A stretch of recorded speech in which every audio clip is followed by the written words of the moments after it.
چاہتے ہیں تو یہ گناہوں کی دلدل ہے، گھسے رہیں ہم اس کے اندر. لیکن اگر ہم منزل پہ پہنچنا چاہتے ہیں اور ایک صحیح سچا اور سچا کاروان بننا چاہتے ہیں تو ہمیں اپنے آپ کو اس آلودگی سے پاک کرنا ہوگا.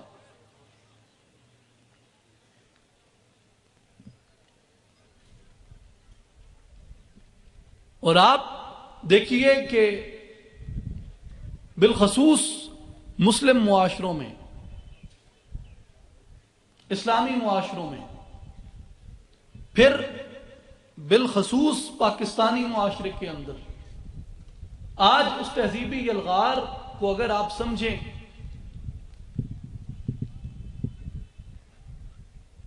تو دنیا میں موبائل اتنا سستا دنیا کے کسی ملک میں آپ کو نہیں ملے گا جتنا سستا آپ کو پاکستان کے اندر ملتا ہے.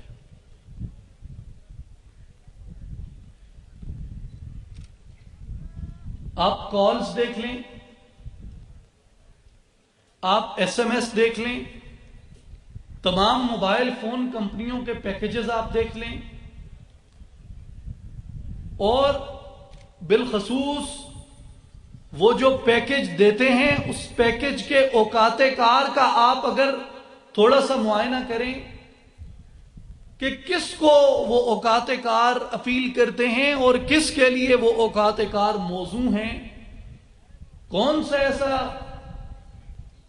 یہاں پہ ہمارا اتنا بڑا اکیڈیمیا ہے کہ جسے رات میں ریسرچ کی ضرورت ہوتی ہے، جسے رات میں کنورسیٹ کرنے کی ضرورت ہوتی ہے، جسے رات میں اپنے دوسرے دانشوروں سے، اپنے دوسرے پروفیشنلز کے ساتھ رات میں اسے تبادلہ خیال کرنے کی ضرورت ہوتی ہے. یہ رات کے پیکج کس کے لیے لگائے جاتے ہیں؟ کس کو یہ اپیل کرتے ہیں؟ کس کے لیے یہ موضوع ہوتے ہیں؟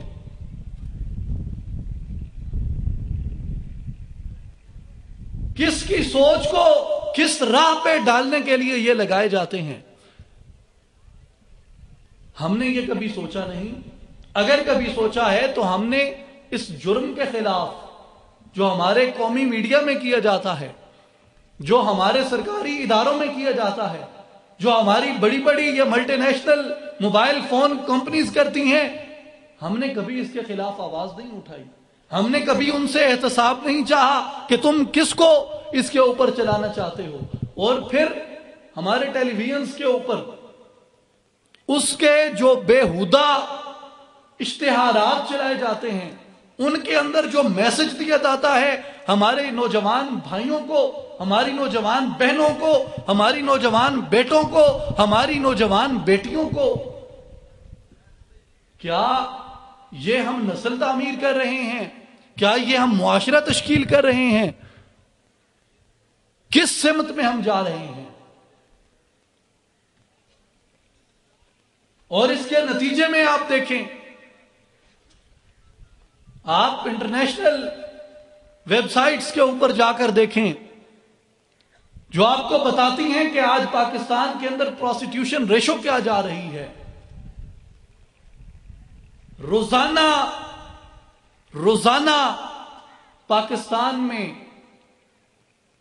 9,000 نوجوان بے راہ روی کی طرف راغب ہوتے ہیں روزانہ کی بنیاد پہ. اور آبادی کتنی ہے پاکستان کی،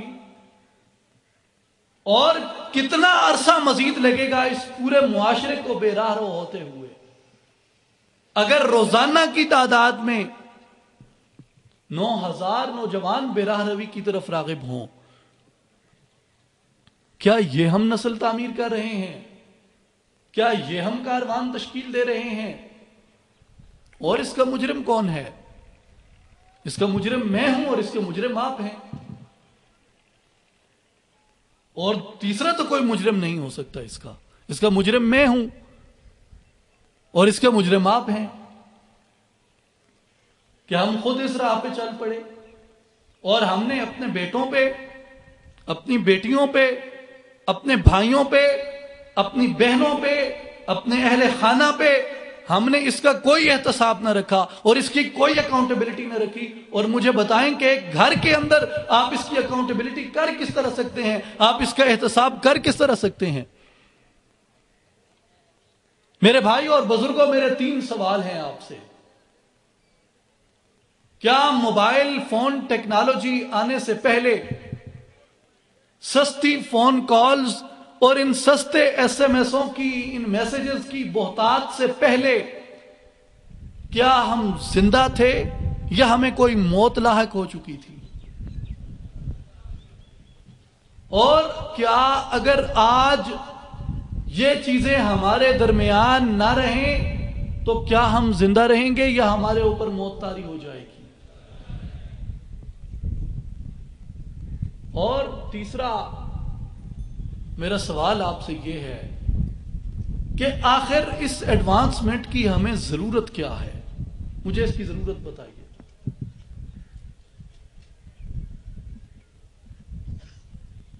اگر ایک فون گھر کے وسط میں پڑا ہو، جس نے جس سے رابطہ کرنا ہے وہ اس سے آ کے کر سکتا ہے۔ ہر جیب میں الگ موبائل ہونا ضروری ہے؟ کیا اس سے آپ کے اخراجات نہیں بڑھ جاتے؟ ایک طرف ہم غربت کے رونے روئیں کہ غریب ہو گئے، لٹ گئے، پٹ گئے، مر گئے، اور دوسری طرف ہم نے اپنے اخراجات میں ان فضولیات اور ان خرافات کا اس قدر اندھا اضافہ کر دیا، اور پھر آپ کسی کا احتساب کر کے آ سکتے ہیں؟ بھائی یہاں بیٹھا ہے، وہ کس کو ایس ایم ایس لکھ رہا ہے، وہ کیا لکھ رہا ہے، اس کے ساتھ بیٹھی بہن کو اس کی خبر ہو سکتی ہے؟ بیٹی ساتھ بیٹھی ہے، وہ اپنی ماں کے سامنے، اپنے باپ کے سامنے وہ کسی کو ایس ایم ایس کر رہی ہے، میسج کر رہی ہے، وہ کیا لکھ رہی ہے، کس کو لکھ رہی ہے، مجھے خبر ہو سکتی ہے، آپ کو خبر ہو سکتی ہے؟ کون سا احتساب آپ کریں گے؟ اور اس کے آپ نتائج دیکھیں کہ آپ کا دشمن آپ کی تہذیبی شکست کے اوپر رقصاں ہے، خوشی کا اظہار کر رہا ہے، جشن منا رہا ہے کہ تہذیبی شکست مشکل تھی جو ہم نے دے دی، اب عسکری شکست مشکل نہیں رہی، سیاسی شکست مشکل نہیں رہی۔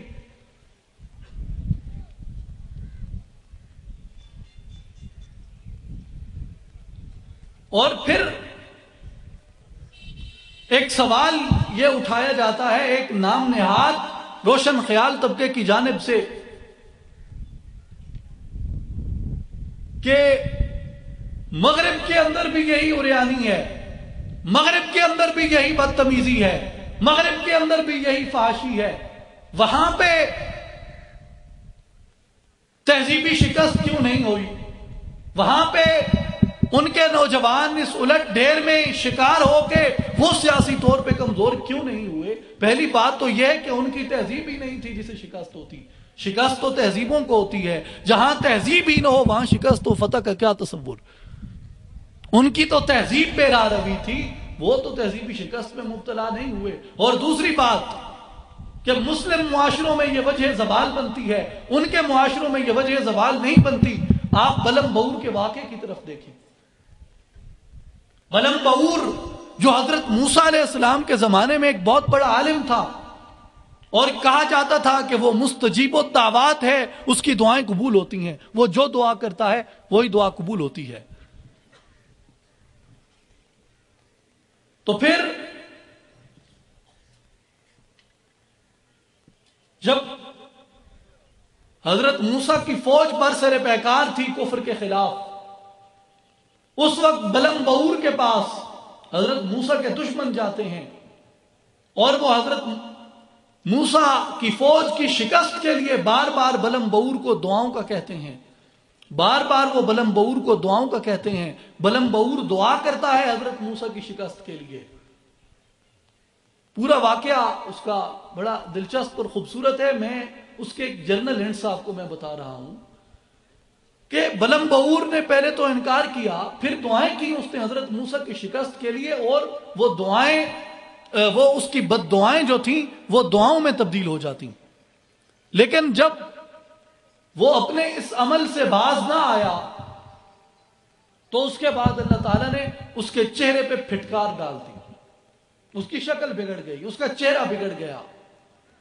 تو جب اسے یہ پتہ چلا کہ مجھ پہ خدا کی پھٹکار پڑ چکی ہے اور اب میری دعائیں قبول نہیں ہونے والی، نہ میری بد دعائیں قبول ہونے والی ہیں، تو اسے یہ اندازہ ہو گیا کہ میں اب تباہ و برباد ہو چکا ہوں.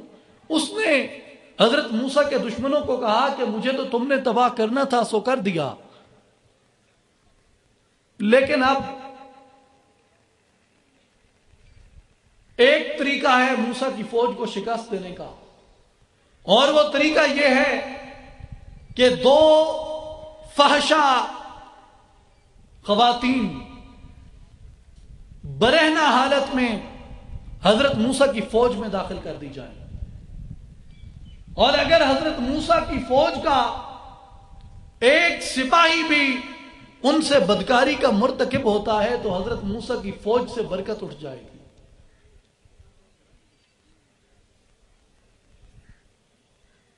تو دشمن نے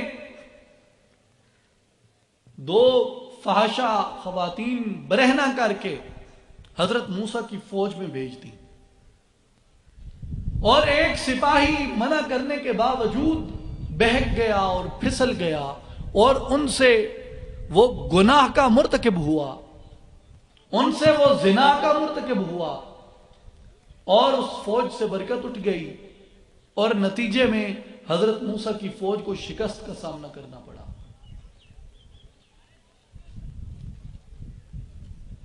وہی عمل تھا فحاشی کا، وہی عمل تھا گناہ کا. حضرت موسیٰ کی فوج کرتی ہے تو شکست کھا جاتی ہے، کفار کی فوج کرتی ہے تو فاتح بن جاتی ہے. اگر مغرب یہی جرائم کرتا ہے، اگر مغرب ان گناہوں کا مرتکب ہوتا ہے تو یہ تو اس کی فتح کی راہیں ہموار ہوتی ہیں، لیکن اگر ہم اسی عمل کو اپنا لیتے ہیں تو بلم بہور کا واقعہ ہمیں یہ بتاتا ہے کہ یہ تمہاری شکست کے اسباب ہیں.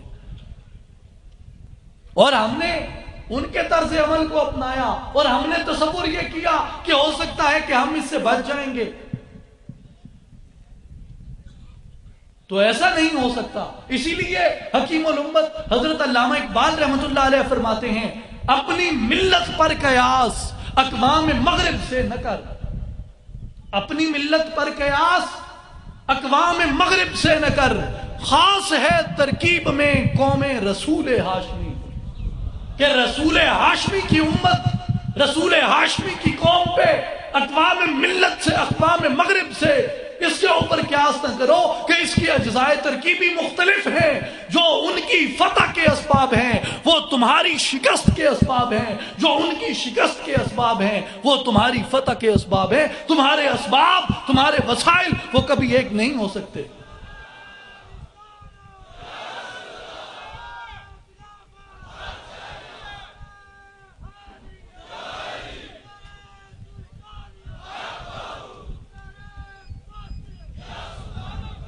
اور آپ دیکھیے کہ یہی بدتمیزی جس کا میں نے اپنی تمہید میں ذکر کیا، جب یہ آگے بڑھتی ہے تھوڑی سی، بھئی میں نے ابتدا میں معذرت کر لی تھی آپ سے، کیا مجھے کھل کے بولنے کی اجازت ہے؟ ادھر سے آوازیں نہیں آئیں مجھے. میں کھل کے بات کر سکتا ہوں.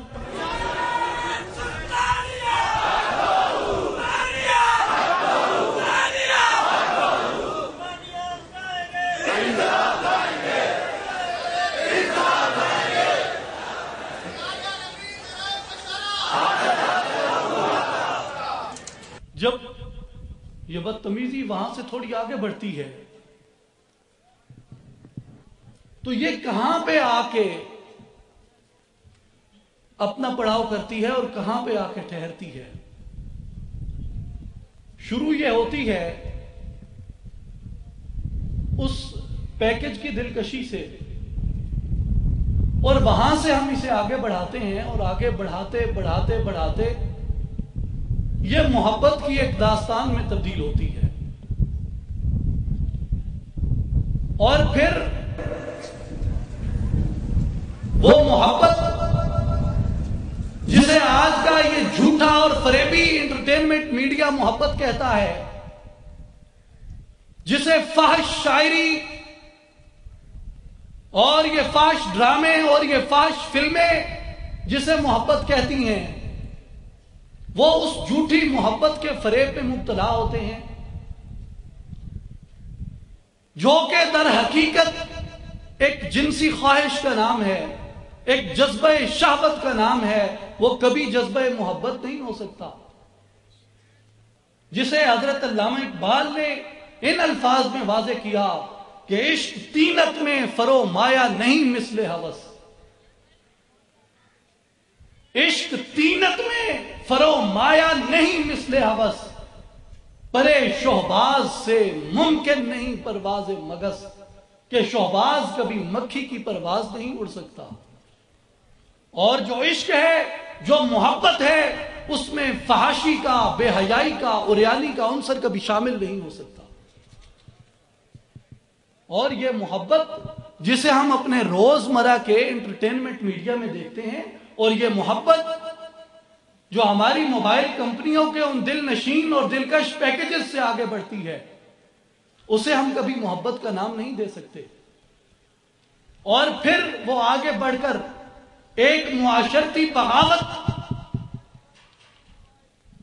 کو جنم دیتی ہے، اور وہ معاشرتی بغاوت نہ اس خاندان کی عزت کا باعث کرتی ہے، نہ اس کے ناموس کا باعث کرتی ہے، اور اس سب کچھ کو بیچ کر اپنی جنسی خواہش کے بدمست ہاتھی کے پاؤں تلے اسے روندتے ہوئے وہ جب آگے بڑھتی ہے، تو پھر تھوڑے عرصے بعد، چونکہ وہ دونوں ایک دوسرے کے کانے ہوتے ہیں، اور وہاں سے